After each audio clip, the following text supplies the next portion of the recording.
ನನ್ನ ಹೆಸರು ಸಿಂಚನ ಅಯ್ಯರ್. ನಾನು ಗೌರ್ಮೆಂಟ್ PU ಕಾಲೇಜ್ ಕಡಬದಿಂದ ಬರ್ತಿದ್ದೇನೆ. 950 ಇಷ್ಟೆಲ್ಲ ಕೊಡ್ಬೋದಾ ಅಂತ ಅನಿಸ್ತಿತ್ತು. ಆದರೂ ನಾನು ಇದರ ಇನ್ಫಾರ್ಮೇಷನ್ ಕೊಡುವಾಗ ನಾನು ಕಾಲೇಜಿಗೆ ಬಂದಿರಲಿಲ್ಲ. ನನ್ನ ಫ್ರೆಂಡ್ಸ್ನವರು ಮತ್ತು ನನ್ನ ಸರು ಕೂಡ ಹೇಳಿದರು, ಈ ಥರ ವಿದ್ಯಾಮೃತ ಕೋಚ್ ಕೊಡ್ತಾರೆ ನಿಮಗೆ CETಗೆಲ್ಲ ಅಂತ. CET ನಾನು ನನ್ನ ಅಕ್ಕ ಕೂಡ CET ಬರೆದಿದ್ಲು.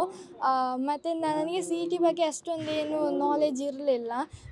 ನನಗೆ ಇಲ್ಲಿ ಬಂದ ಮೇಲೆ ತುಂಬ ಹೆಲ್ಪ್ಫುಲ್ ಆಯಿತು ಅಂತ ಹೇಳಲಿಕ್ಕೆ ಇಷ್ಟಪಡ್ತೇನೆ. ಯಾಕೆಂತ ಹೇಳಿದರೆ ಇಲ್ಲಿ ನನಗೆ ಸೆಕೆಂಡ್ ಇಯರ್ PU ಅಲ್ಲಿ 5 ಮಾರ್ಕ್ಗೆಲ್ಲ ದೊಡ್ಡ ದೊಡ್ಡ ಡಿರೈವೇಷನ್ಸ್ ಎಲ್ಲ ಮಾಡಬೇಕಿತ್ತು. ಆದರೆ ಇಲ್ಲಿ ಸ್ವಲ್ಪ ಒಂದು 3-4 ಲೈನಲ್ಲಿ ಅದರ ರಿಸಲ್ಟ್ ಬರ್ತದೆ ಮತ್ತು ಸೊಲ್ಯೂಷನ್ ಎಲ್ಲ ತುಂಬ ಈಸಿಯಾಗಿ ಹುಡುಕಲಿಕ್ಕೆ ಆಗ್ತದೆ. ಇದನ್ನೆಲ್ಲ ನೋಡುವಾಗ ನನಗೆ ಅನಿಸ್ತದೆ ಇಲ್ಲಿಗೆ ಬಂದದ್ದು ನಿಜವಾಗ್ಲೂ ಹೆಲ್ಪ್ಫುಲ್ ಆಯಿತು ಅಂತ ಹೇಳಿ. ಇಲ್ಲಿ ಬಂದ ಲೆಕ್ಚರ್ಸ್ ಎಲ್ಲರೂ ಕೂಡ ಲೆಕ್ಚರ್ಸ್ ಆಗಿ ಅಲ್ಲ, ಫ್ರೆಂಡ್ ಆಗಿ ಮಾತಾಡ್ತಾರೆ.